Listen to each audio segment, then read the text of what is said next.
Previously, in The Count of Monte Cristo, Chapter 56, Andrea Cavalcanti, the Count meets with Andrea Cavalcanti, a young man with blonde hair and a red beard, who is following mysterious instructions from a letter sent by Lord Wilmore, the Count in disguise. The letter connects Andrea with Major Cavalcanti, claiming they are father and son, which would entitle them to a large inheritance. When the two meet, they quickly realize they are not truly related but agree to maintain the pretense for financial gain. The Count plans to use this deception to manipulate their meeting with Baron Danglars and further his complex schemes. Chapter 57. In the Lucern Patch. Our readers must now allow us to transport them again to the enclosure surrounding Monsieur de Villefort's house, and, behind the gate, half-screened from view by the large chestnut trees, which on all sides spread their luxuriant branches, we shall find some people of our acquaintance.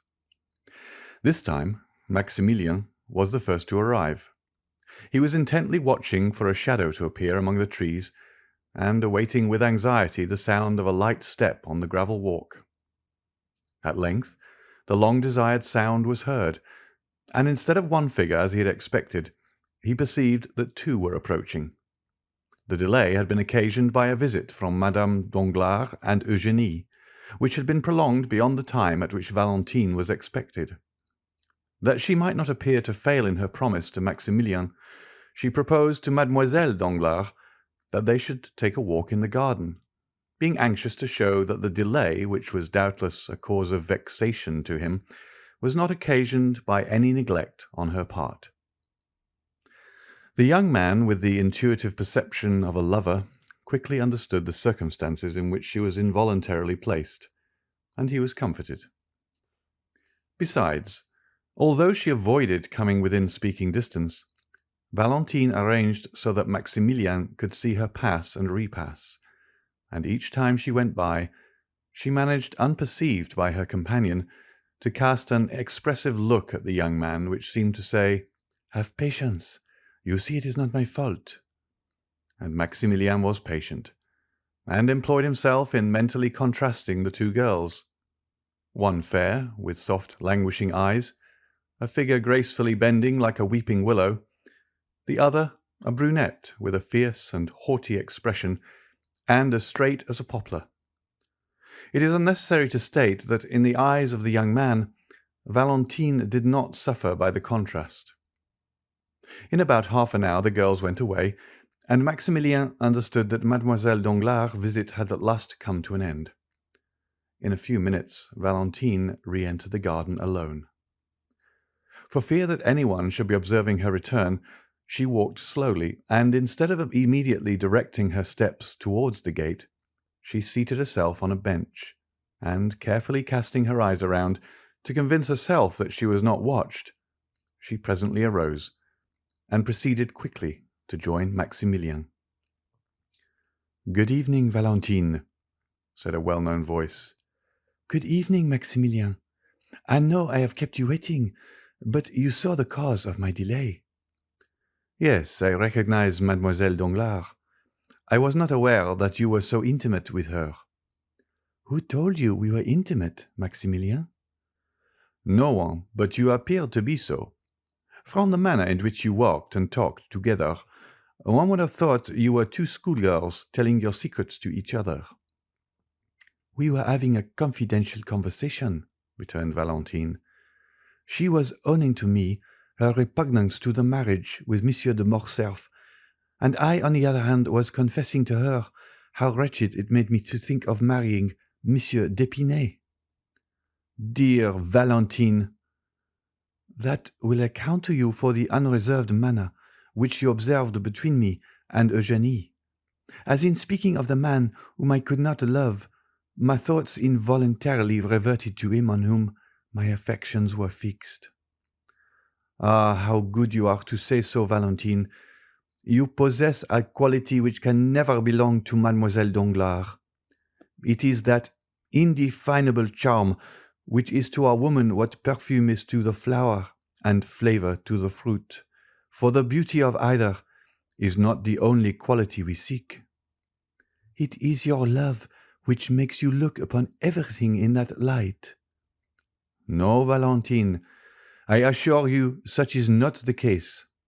I was observing you both when you were walking in the garden, and on my honor, without at all wishing to depreciate the beauty of Mademoiselle Danglars, I cannot understand how any man can really love her. The fact is, Maximilien, that I was there, and my presence had the effect of rendering you unjust in your comparison. No, but tell me. It is a question of simple curiosity, and which was suggested by certain ideas passing in my mind relative to Mademoiselle Danglars. I dare say it is something disparaging which you are going to say. It only proves how little indulgence we may expect from your sex, interrupted Valentine. You cannot at least deny that you are very harsh judges of each other. If we are so, it is because we generally judge under the influence of excitement. But return to your question. Does Mademoiselle Danglars object to this marriage with Monsieur de Morcerf on account of loving another? I told you I was not on terms of strict intimacy with Eugenie. Yes, but the girls tell each other secrets without being particularly intimate. Own now that you did question her on the subject. Ah, I see you are smiling. If you are already aware of the conversation that passed, the wooden partition which interposed between us and you has proved but a slight security. Come, what did she say? She told me that she loved no one, said Valentine, that she disliked the idea of being married, that she would infinitely prefer leading an independent and unfettered life, and that she almost wished her father might lose his fortune, that she might become an artist, like her friend, Mademoiselle Louise d'Armilly. Ah, you see. Well, what does that prove? Asked Valentine. Nothing, replied Maximilien. Then why do you smile? Why, you know very well that you are reflecting on yourself, Valentine. Do you want me to go away? Ah, no, no. But do not let us lose time. You are the subject on which I wish to speak. True. We must be quick, for we are scarcely 10 minutes more to pass together. Ma foi, said Maximilien in consternation. Yes, you are right. I am but a poor friend to you. What a life I cause you to lead, poor Maximilien. You, who are formed for happiness. I bitterly reproach myself, I assure you. Well, what does it signify, Valentine? So long as I am satisfied, and feel that even this long and painful suspense is amply repaid by 5 minutes of your society, or 2 words from your lips. And I have also a deep conviction that heaven would not have created 2 hearts harmonizing as ours do, and almost miraculously brought us together to separate us at last. Those are kind and cheering words. You must hope for us both, Maximilien. That will make me at least partly happy. But why must you leave so soon? I do not know particulars. I can only tell you that Madame de Villefort sent to request my presence, as she had a communication to make on which a part of my fortune depended. Let them take my fortune. I am already too rich, and perhaps, when they have taken it, they will leave me in peace and quietness. You would love me as much if I were poor, would you not, Maximilien? Oh, I shall always love you. What should I care for either riches or poverty, if my Valentine was near me, and I felt certain that no one could deprive me of her? But do not fear that this communication may relate to your marriage. I do not think that is the case. However it may be, Valentine, you must not be alarmed. I assure you that as long as I live, I shall never love anyone else. You think to reassure me when you say that, Maximilien. Pardon me, you are right, I am a brute, but I was going to tell you that I met Monsieur de Morcerf the other day. Well? Monsieur France is his friend, you know. What then? Monsieur de Morcerf has received a letter from France, announcing his immediate return. Valentine turned pale, and leaned her hand against the gate. Ah, heavens, if it were that! But no, the communication would not come from Madame de Villefort. Why not? Because I scarcely know why, but it has appeared as if Madame de Villefort secretly objected to the marriage, although she did not choose openly to oppose it.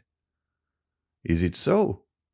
Then I feel as if I could adore Madame de Villefort. Do not be in such a hurry to do that, said Valentine with a sad smile. If she objects to your marrying Monsieur d'Épinay, she would be all the more likely to listen to any other proposition. No, Maximilien, it is not suitors to which Madame de Villefort objects. It is marriage itself. Marriage? If she dislikes that so much, why did she ever marry herself? You do not understand me, Maximilien. About a year ago, I talked of retiring to a convent. Madame de Villefort, in spite of all the remarks which she considered it her duty to make, secretly approved of the proposition. My father consented to it at her instigation, and it was only on account of my poor grandfather that I finally abandoned the project. You can form no idea of the expression of that old man's eye when he looks at me, the only person in the world whom he loves, and I had almost said by whom he is beloved in return. When he learned my resolution, I shall never forget the reproachful look which he cast on me, and the tears of utter despair which chased each other down his lifeless cheeks. Oh, Maximilien, I experienced at that moment such remorse for my intention that, throwing myself at his feet, I exclaimed, "Forgive me, pray, forgive me, my dear grandfather. They may do what they will with me. I will never leave you." When I had ceased speaking, he thankfully raised his eyes to heaven, but without uttering a word. Ah, Maximilien, I may have much to suffer, but I feel as if my grandfather's look at that moment would more than compensate for all. Dear Valentine, you are a perfect angel, and I am sure I do not know what I, sabring right and left among the Bedouins, can have done to merit your being revealed to me, unless indeed Heaven took into consideration the fact that the victims of my sword were infidels. But tell me, what interest Madame de Villefort can have in your remaining unmarried? Did I not tell you just now that I was rich, Maximilien, too rich? I possess nearly 50,000 livres in right of my mother, my grandfather, and my grandmother. The Marquis and Marquise de Saint-Méran will leave me as much, and Monsieur Noirtier evidently intends making me his heir. My brother Edward, who inherits nothing from his mother, will therefore be poor in comparison with me. Now, if I had taken the veil, all this fortune would have descended to my father, and in reversion to his son. Ah, how strange it seems that such a young and beautiful woman should be so avaricious. It is not for herself that she is so, but for her son. And what you regard as a vice becomes almost a virtue when looked at in the light of maternal love.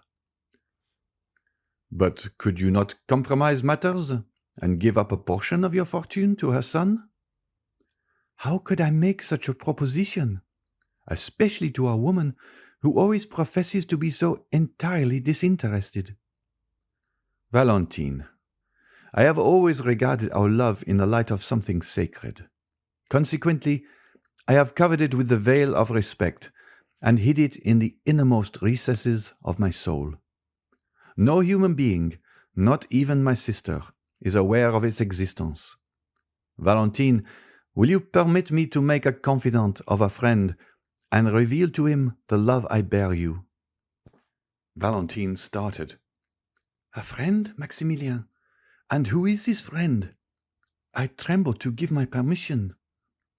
Listen, Valentine. Have you never experienced for anyone that sudden and irresistible sympathy, which made you feel as if the object of it had been your old and familiar friend, though in reality it was the first time you had ever met? Nay, further, have you never endeavored to recall the time, place, and circumstance of your former intercourse, and failing in this attempt, have almost believed that your spirits must have held converse with each other in some state of being anterior to the present, and that you are only now occupied in a reminiscence of the past? Yes. Well, that is precisely the feeling which I experienced when I first saw that extraordinary man. Extraordinary, did you say? Yes. You have known him for some time, then? Scarcely longer than 8 or 10 days. And do you call a man your friend, whom you have only known for 8 or 10 days? Ah, Maximilien, I had hoped you set a higher value on the title of friend.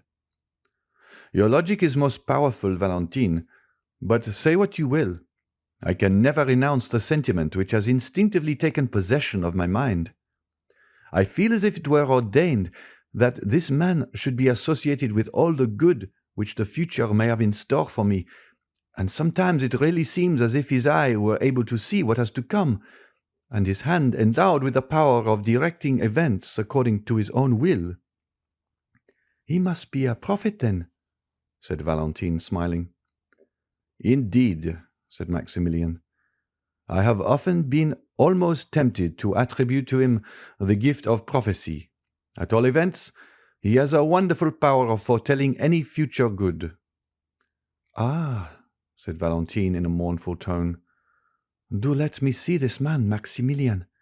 He may tell me whether I shall ever be loved sufficiently to make amends for all I have suffered." "My poor girl, you know him already." "I know him?" "Yes, it was he who saved the life of your stepmother and her son." "The Count of Monte Cristo?" "The same." "Ah," cried Valentine, "he is too much the friend of Madame de Villefort ever to be mine." "The friend of Madame de Villefort? It cannot be. Surely, Valentine, you are mistaken." "No, indeed, I am not. For I assure you, his power over our household is almost unlimited.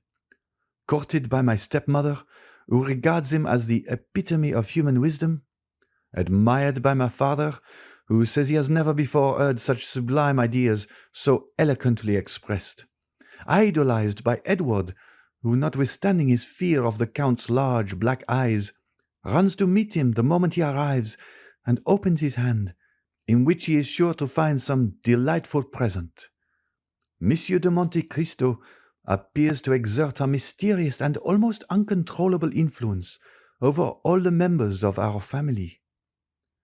"If such be the case, my dear Valentine, you must yourself have felt, or at all events will soon feel, the effects of his presence. He meets Albert de Morcerf in Italy. It is to rescue him from the hands of the banditti. He introduces himself to Madame Danglars. It is that he may give her a royal present. Your stepmother and her son pass before his door. It is that his Nubian may save them from destruction. This man evidently possesses the power of influencing events, both as regards men and things. I never saw more simple tastes united to greater magnificence. His smile is so sweet when he addresses me that I forget it ever can be bitter to others. Ah, Valentine, tell me if he ever looked on you with one of those sweet smiles. If so, depend on it, you will be happy." "Me?" said the young girl. "He never even glances at me. On the contrary, if I accidentally cross his path, he appears rather to avoid me. Ah, he is not generous, neither does he possess that supernatural penetration which you attribute to him, for if he did, he would have perceived that I was unhappy, and if he had been generous, seeing me sad and solitary, he would have used his influence to my advantage, and since, as you say, he resembles the sun, he would have warmed my heart with one of his life-giving rays. You say he loves you, Maximilien. How do you know that he does? All would pay deference to an officer like you, with a fierce moustache and a long sabre, but they think they may crush a poor weeping girl with impunity. Ah, Valentine, I assure you, you are mistaken. If it were otherwise, if he treated me diplomatically, that is to say, like a man who wishes by some means or other to obtain a footing in the house, so that he may ultimately gain the power of dictating to its occupants, he would, if it had been but once, have honoured me with the smile which you extol so loudly. But no, he saw that I was unhappy. He understood that I could be of no use to him, and therefore paid no attention to me whatever. Who knows but that in order to please Madame de Villefort and my father, he may not persecute me by every means in his power? It is not just that he should despise me so without any reason. Oh, forgive me, said Valentine, perceiving the effect which her words were producing on Maximilien. I have done wrong, for I have given utterance to thoughts concerning that man which I did not even know existed in my heart.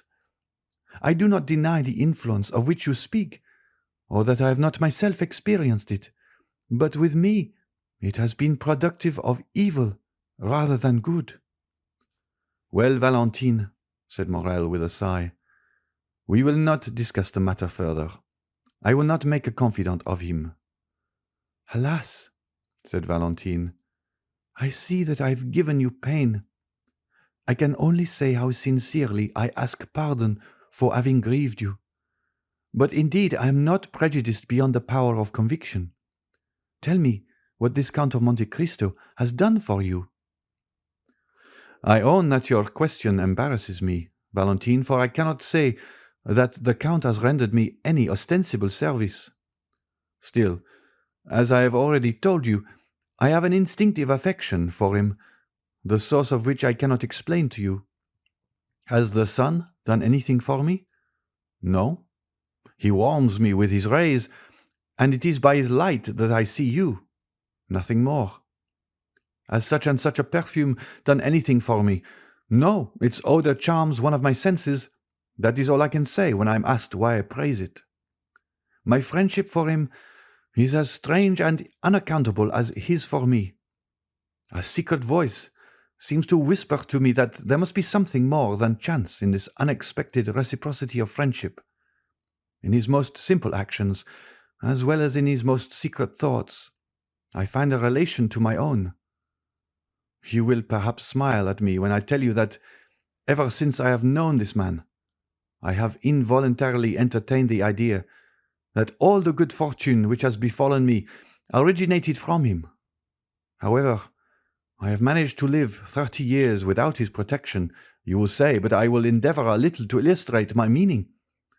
He invited me to dine with him on Saturday, which was a very natural thing for him to do. Well, what have I learned since? That your mother and Monsieur de Villefort are both coming to this dinner. I shall meet them there, and who knows what future advantages may result from this interview. This may appear to you to be no unusual combination of circumstance.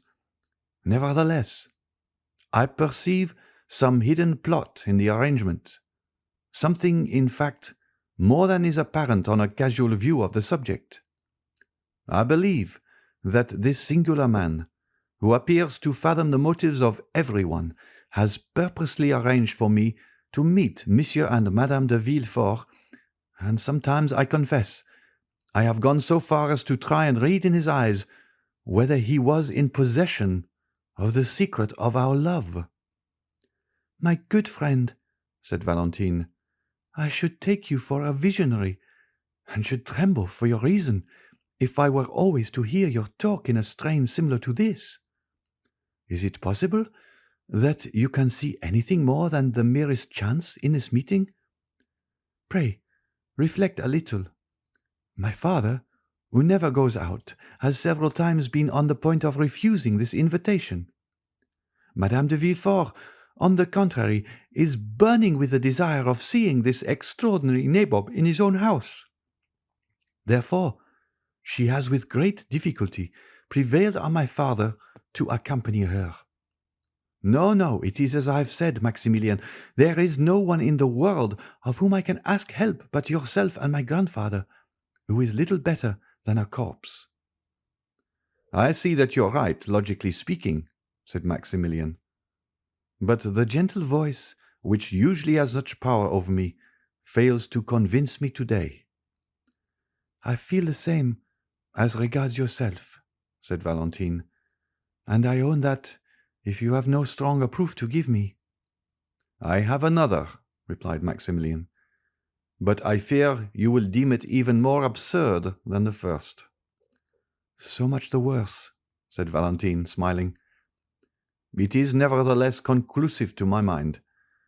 My 10 years of service have also confirmed my ideas on the subject of sudden inspirations, for I have several times owed my life to a mysterious impulse, which directed me to move at once either to the right or to the left, in order to escape the ball which killed the comrade fighting by my side, while it left me unharmed." "Dear Maximilien, why not attribute your escape to my constant prayers for your safety? When you are away, I no longer pray for myself, but for you." "Yes, since you have known me," said Morrel, smiling. "But that cannot apply to the time previous to our acquaintance, Valentine." "You are very provoking, and will not give me credit for anything. But let me hear this second proof, which you yourself own to be absurd." "Well, look through this opening, and you will see the beautiful new horse which I rode here." "Ah, what a beautiful creature!" cried Valentine. "Why did you not bring him close to the gate, so that I could talk to him and pat him?" "He is, as you see, a very valuable animal," said Maximilien. "You know that my means are limited, and that I am what would be designated a man of moderate pretensions. Well, I went to a horse dealer's where I saw this magnificent horse, which I have named Medea. I asked the price. They told me it was 4,500 francs. I was therefore obliged to give it up, as you may imagine. But I own I went away with rather a heavy heart, for the horse had looked at me affectionately, had rubbed his head against me, and, when I mounted him, had pranced in the most delightful way imaginable, so that I was altogether fascinated with him. The same evening some friends of mine visited me, Monsieur de Château-Renaud, Monsieur de Bray, and 5 or 6 other choice spirits, whom you do not know even by name. They proposed a game of bouillotte. I never play, for I am not rich enough to afford to lose, or sufficiently poor to desire to gain. But I was at my own house, you understand, so there was nothing to be done but to send for the cards, which I did. Just as they were sitting down to table, Monsieur de Monte Cristo arrived. He took his seat amongst them. They played, and I won. I am almost ashamed to say that my gains amounted to 5,000 francs. We separated at midnight. I could not defer my pleasure, so I took a cabriolet and drove to the horse dealer's, feverish and excited. I rang at the door. The person who opened it must have taken me for a madman, for I rushed at once to the stable. Medea was standing at the rack, eating his hay. I immediately put on the saddle and bridle, to which operation he lent himself with the best grace possible. Then, putting the 4,500 francs into the hands of the astonished dealer, I proceeded to fulfill my intention of passing the night in riding in the Champs-Élysées. As I rode by the Count's house, I perceived a light in one of the windows, and fancied I saw the shadow of his figure moving behind the curtain. Now, Valentine, I firmly believe that he knew of my wish to possess this horse, and that he lost expressly to give me the means of procuring him." "My dear Maximilien, you are really too fanciful. You will not love even me long. A man who accustoms himself to live in such a world of poetry and imagination must find far too little excitement in a common, everyday sort of attachment such as ours. But they are calling me. Do you hear?" "Ah, Valentine," said Maximilien, Give me but one finger through this opening in the grating, one finger, the littlest finger of all, that I may have the happiness of kissing it. Maximilien, we said we would be to each other as two voices, two shadows. As you will, Valentine. Shall you be happy if I do what you wish? Oh, yes. Valentine mounted on a bench, and passed not only her finger, but her whole hand through the opening. Maximilien uttered a cry of delight, and springing forwards, seized the hand extended towards him, and imprinted on it a fervent and impassioned kiss. The little hand was then immediately withdrawn, and the young man saw Valentine hurrying towards the house, as though she were almost terrified at her own sensations. End of chapter 57.